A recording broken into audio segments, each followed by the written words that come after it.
Hello, family. Look at me trying to sound like Vusi Tembegoya right now. Yeah. Good morning, good afternoon, good evening, depending on what time you're watching the video. My name is Mr. Mateo, and I'll be your mathematical analysis tutor for today, even though I feel like a lecturer. Yeah. Today we're talking about a topic which appears under Base 140 for those coming under the score of business. It also features under MA 110 for those going under the score of natural sciences. So it's a topic which embodies all the two programs. So you're welcome. So we're talking about a topic called rationalization. What's your layman understanding of the word rationalization? Yes, it's a question. It's a question you have to answer. Yeah, I need us to be interactive. And you guys are lucky that it's a video. I would have been asking questions and pointing at you. So basically, when you're talking about rationalization, you are initially talking about rationalizing something that's irrational. Has anybody ever told you are being irrational? It has, right? Yeah, I know. So today we're talking about that, but in the sense of not people, but fractions or equations which are irrational, which have to be made rational.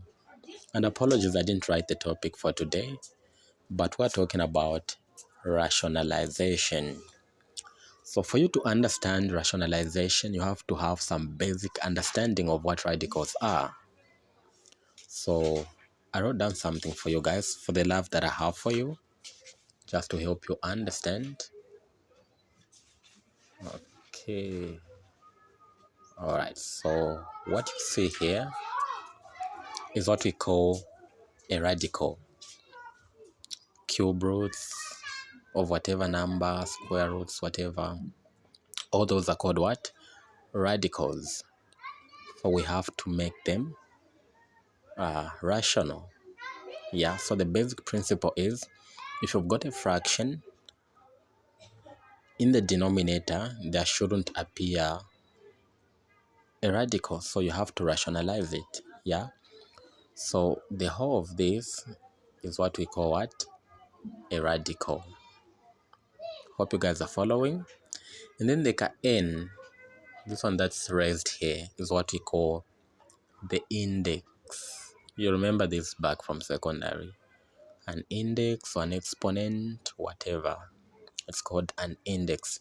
So you may have maybe a 2 there, a 3, whatever number that is there, it's called an index.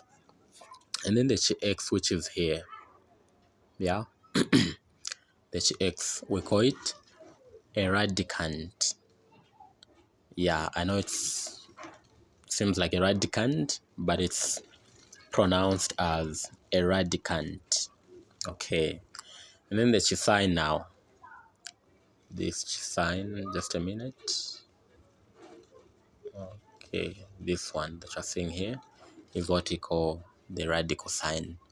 So the inclusion of all these is what we call a radical.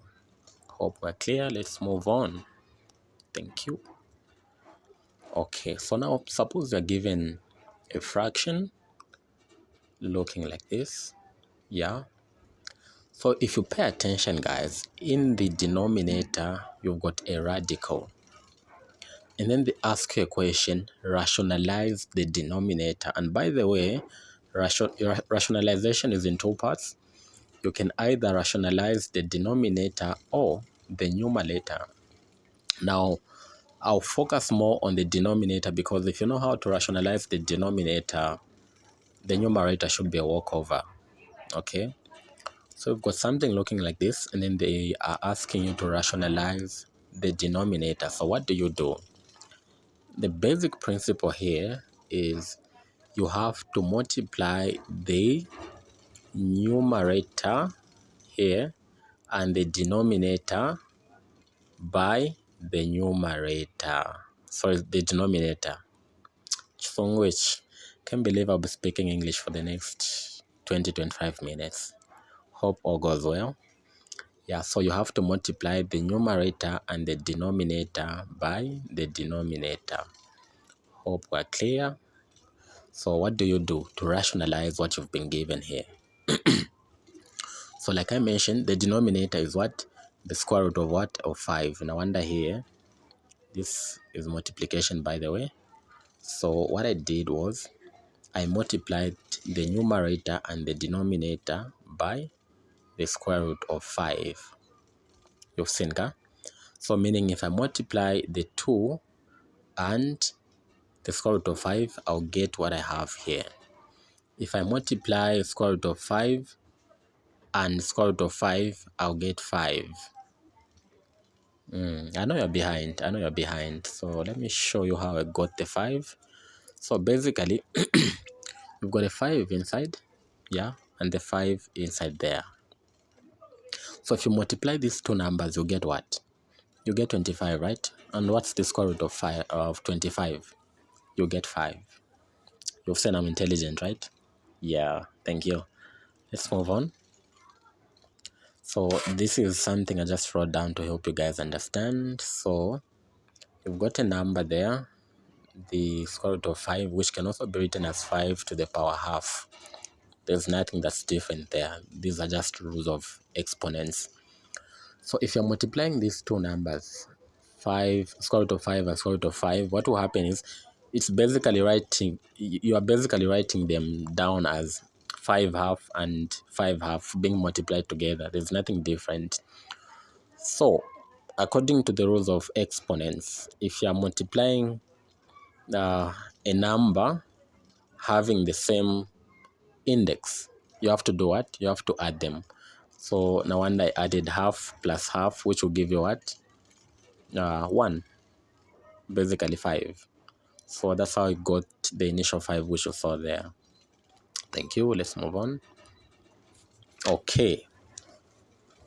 All right. So we've got another question. Let's say you've been given something looking like this. They've told you to rationalize the denominator. It's irrational. Rationalize it. So what do? The goal here is to get rid of the what? The radical sign in the denominator. Yeah. So, but if we follow the principle that we did earlier on of just multiplying the whole of the denominator by the numerator and the denominator, nothing will cancel basically. So here's proof to just show you that. So you've got what we have there. We've got this in the denominator, which can also be written as 5 to the power 1 over 3, yeah? Right.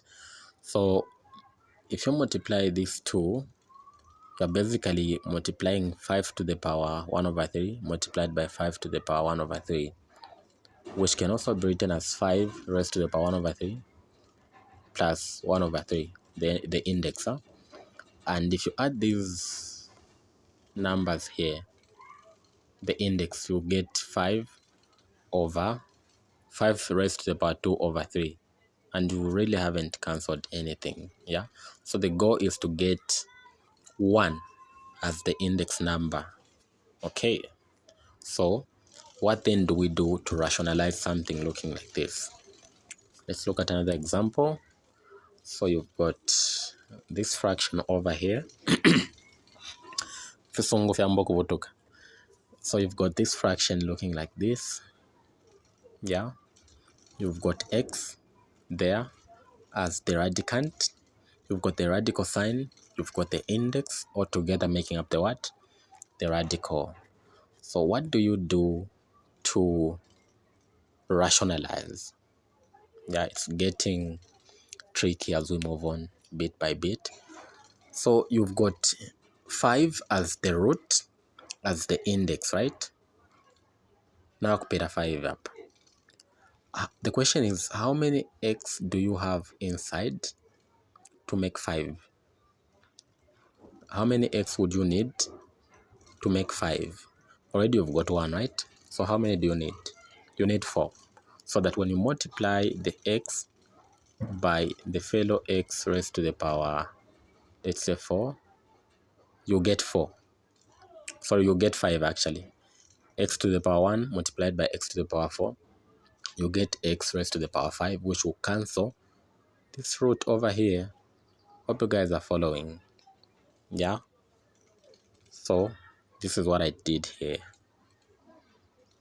Okay, so I multiplied the numerator and the denominator by the denominator, but instead of raising x to the power 1 like it was raised here, I raised it to the power 4, so that when I multiply them together, they will do what? They will get to cancel themselves. Yeah, so here's what you get when you do the operation. You get 5. Okay, I actually missed something here, so you have to bring this down here. Okay, yeah, because when you multiply this and this, you get 5, so you have to bring this down, and then here it will be root of 5. Inside you have x raised to the power 5, meaning this can get to cancel. The 5 can cancel, and the radical sign can also cancel, and you have x here. So let me just emphasize again, guys. I missed one step here. So you have to bring what you have here, you have to attach it to here, because you're multiplying. I was really fast, so I forgot to multiply those. Okay, let's look at another example quickly. All right, so so suppose you're given something looking like this. Yeah, 2 over root of 7 y raised to the power 2. You want to rationalize the denominator. This one is looking a little bit messy because you know y is raised to the power 2 and everything. So what do you do again? It's very simple actually, if you follow the same principle that I did earlier on. So the question you should ask yourself is, how many y do you need to make 7? Because here the root is what? Is 7. How many y do you need here, Mkat, to make 7? You need how many? You need 5, right? So that when you have a 7 here inside and a 7 outside, they'll just simply get to cancel. So to rationalize, you have to multiply the denominator and the numerator by the denominator, but the y will be raised to what? To 5. You guys are getting the concept, right? So if you're a chitapa, this is what I did. I multiplied the numerator and the denominator by what? By what you're seeing here. Okay, but the y, instead of raising it to 2, I raised it to what? To 5, because I want to get 7 as the index of y. So this is what it gave me here, my monaka. So 2, you multiply it by what you have there, you get something like this. And then when you multiply 7 and the denominator, but the y should be raised to 5, you get something like this, meaning the 7 here will cancel and the 7 here will cancel the root, meaning punch wala sharafi nenshi, you remain with the y only. Apa nenshi, you've rationalized. It was irrational because we had a radical in the denominator, but we've gotten rid of it. So we can now call the fraction as what? As rational. Very simple. You've seen, guys? Let's look at another example. Okay, all right. So the question here is rationalize the denominator. Exam. What can you do in an exam room? So you've got two numbers actually, 5 plus square root of 2. How do you get rid of them? Yeah. So this is what where conjugates come in. So there's what we call conjugates, which is just basically the same thing that I've written down here, but it becomes a conjugate when you change the sign. It was positive, but if you put a negative there, it becomes a conjugate of what you have here. Yeah. So same principle, same everything, the procedure, same. The only thing that will change is instead of multiplying by the same figure that we have in the denominator here, we'll multiply by the conjugate, which is the same thing here, but we'll just change the word the sign here, it will be negative. The opposite of positive is what is negative. So if you're not turn up, guys, nothing complicated. I just changed the sign. I multiplied with 5, and then here I changed the sign. I put it negative. Same thing, same thing, same thing, same thing. Okay, what do you get now? So when you multiply 2 by 5, you get what? You get 10. When you multiply 2 by what you have there, you get what? Negative 2 square root of 2. Coming down, when you multiply 5 by 5, you get 25. When you multiply 5 by negative square root of 2, you get negative 5 square root of 2. When you come here now to the square root of 2, when you multiply the square root of 2 with 5, you get positive 5 square root of 2. And then when you multiply the square root of 2 with the negative of square root of 2, you get what? You get what you have there, negative square root of 4, which if you simplify it further, you get what? You get 2. Mama.